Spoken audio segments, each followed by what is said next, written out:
Steve jobs, वो नाम जिसने टेक्नोलॉजी की दुनिया में तबाही मचा दी, जीवन में वो मुकाम हासिल किए हैं कि जिनको आज भी दुनिया इंस्पिरेशन मानती है। तो आइए जानते हैं कि स्टीव जॉब्स कैसे बने दुनिया की inspiration.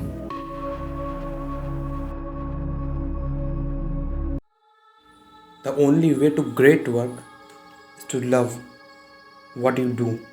If you have not find it yet, keep looking and don't settle.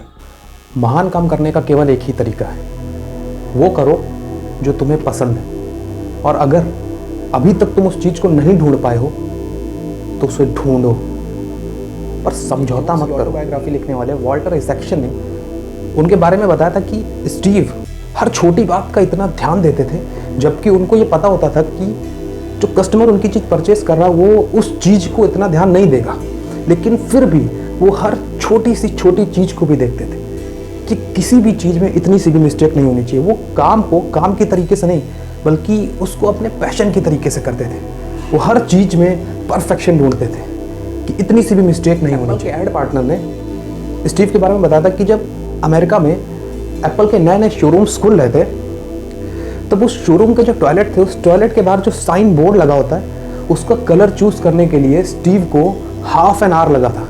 आप समझ सकते हैं टॉयलेट के बाहर लगा हुआ साइन बोर्ड के कलर को पहचानने के लिए कौन सा कलर उसमें लगाना है, उसको लगाने के लिए उन्होंने हाफ एन आवर तक सोचा, तब जाकर उन्होंने कलर डिसाइड किया। इससे आप समझ सकते हैं कि वो कितना परफेक्शन पर ध्यान देते कि किसी भी चीज़ में कुछ भी छूटना नहीं चाहिए। और इस बात को लेकर कभी कभी उनके जो पार्टनर्स होते थे उनसे उनकी बहस भी हो जाती थी कि इतनी छोटी सी बात जब कोई नहीं देख रहा तो आप क्यों देख रहे हैं। लेकिन वो अपनी बात से टस से मस नहीं होते थे। उन्होंने जो कह दिया वो फॉलो करना है, और जो उनकी बात काटता था या कहता था नहीं हो सकता, ऐसा क्यों कर रहे हैं, उसको सीधा कंपनी से बाहर का रास्ता। वो अपने परफेक्शन, अपने पैशन के साथ कभी भी समझौता नहीं करते थे, हर चीज़ में परफेक्शन। और जो उस परफेक्शन के बारे में कह रहा कि ऐसा नहीं हो सकता, ऐसा क्यों कर रहे हैं, उसको सीधा स्टीव के कंपनी से बताते। उनके पास बहुत ज़्यादा पैसा नहीं था, बहुत ज़्यादा रईस नहीं थे बचपन से वो, तो बचपन में पैसे की उनके पास बहुत कमी रहती थी। तो पैसे की कमी को दूर करने के लिए जब बाकी बच्चे गर्मियों की छुट्टियों में खेलते कूदते थे तब वो गर्मियों की छुट्टियों में काम किया करते थे ताकि उनकी आर्थिक परेशानियां दूर हो सके। उन्होंने पढ़ाई के लिए कई बार ड्रॉप करना पड़ा ताकि उनके पास, क्योंकि पैसे नहीं हुआ करते थे, वो अपने दोस्त के घर पर ज़मीन में सोते थे और खाली बॉटल्स को बेच के खाना खाया करते थे। कभी कभी वो श्री कृष्ण मंदिर भी चले जाया करते थे, वहाँ पे खाना चलता था तो वहाँ से खाना लेके खाते थे। ऐसी लाइफ स्टाइल रही है स्टीव जॉब्स की कि हम लोग सोचते हैं कि ये बहुत बड़ा इंसान है, बचपन से ही अमीर होगा। बचपन से अमीर नहीं थे, लाइफ में वो छोटे से ऊंचे तक उठे। स्टीव के पेरेंट्स कोई बहुत बड़े आदमी नहीं थे, एक साधारण फैमिली थी और उन्होंने स्टीव को गोद लिया था। स्टीव के जो फादर थे, उनके फादर एक मैकेनिक थे और छोटे मोटे काम किया करते थे, और उनकी मदर जो थी वो एक अकाउंटेंट थी। पर उनके माता पिता ने वो हर चीज़ उनको बचपन से ही सिखा दी थी जो वो बड़े होकर सीख पाए थे। उनके पिता जो मैकेनिक थे वो छोटे पर से ही उनको वो हर चीज़ सिखाते थे जो उनको पता है, प्रैक्टिकल नॉलेज पूरी देते थे। उनकी माता एक अकाउंटेंट थी तो वो उनको पढ़ना लिखना सिखाती थी। तो बचपन से ही उनके घर का जो माहौल था वो ऐसा था कि बिल्कुल पढ़ाई वाला।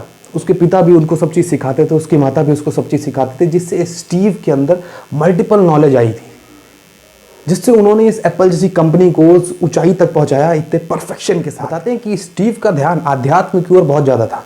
वो आध्यात्मिक खोज के लिए भारत में कई महीने तक रुके थे, अप्रॉक्स 6 या 7 मंथ्स तक भारत में रुके थे। और इसी की खोज के लिए उन्होंने कैची धाम जा करके नीम करौली बाबा के दर्शन करने की सोची। पर जब वहाँ गए तो उनको पता कि चला कि उनकी डेथ बहुत पहले हो चुकी।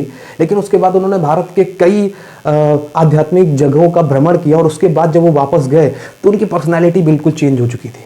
उन्होंने पूरा भारतीय परंपरा, भारतीय रिवाज के तरीके से रहने लगे थे, बाल पूरे हटा दिए थे और एकदम नई सोच के साथ आगे बढ़ने की सोची कि अब यहाँ से कुछ नया करना है।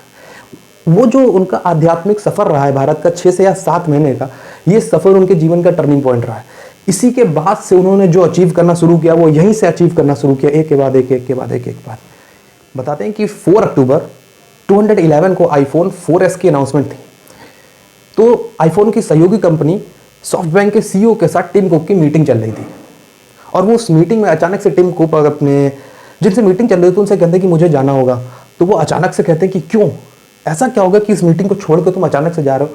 तो वहाँ पे टिम कुक उनसे कहते हैं कि मेरे बॉस मुझे बुला रहे हैं और उनको कुछ एप्पल की नेक्स्ट कोई प्रोडक्शन के लिए मुझसे बात करनी है, और बहुत ही इंपॉर्टेंट है बहुत इंपॉर्टेंट बात करनी, इसलिए मुझे ये मीटिंग बीच में छोड़ के जाना पड़ रहा है और मैं अब रुक नहीं सकता। टिम कुक वो मीटिंग बीच में छोड़ के चले जाते हैं और उसी के नेक्स्ट डे मतलब 5 अक्टूबर 2011 को मिस्टर स्टीव जॉब्स की डेथ हो जाती है। तो आप समझ सकते हैं वो इंसान जो मरने से एक दिन पहले तक अपने काम, अपनी कंपनी को कैसे ऊंचा ले जाना है, अपनी कंपनी को कैसे आगे बढ़ाना है, उसके लिए भी मेहनत कर रहा है डेथ के एक दिन पहले तक।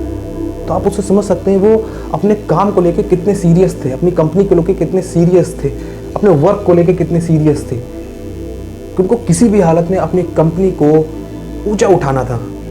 और इसलिए वो अपनी डेथ से एक दिन पहले तक भी वो हर काम करते रहे जो उनकी कंपनी को ऊंचा ले जा सकता था। अपने एक्सपीरियंस से, अपनी लाइफ में जो कुछ अचीव किया, उनसे उन्होंने कई बातें कही जो दुनिया के लिए एक रास्ता थी कि अगर आपको स्टीव जॉब्स जैसी सक्सेस पानी है तो आपको ऐसा बनना पड़ेगा। उन्होंने एक बात कही थी कि वो पागल लोग जो ये सोचते हैं कि वो दुनिया बदल सकते हैं, वो एक्चुअली में वही लोग दुनिया बदलते हैं। कभी कभी ज़िंदगी आपके पत्थर से बहुत तेज हमला करेगी जिससे आप चोटिल भी हो सकते हैं, बट उस वक्त में अगर आप अपना विश्वास नहीं खोते हैं तो आपको दुनिया में आगे बढ़ने से कोई ताकत रोक नहीं सकती।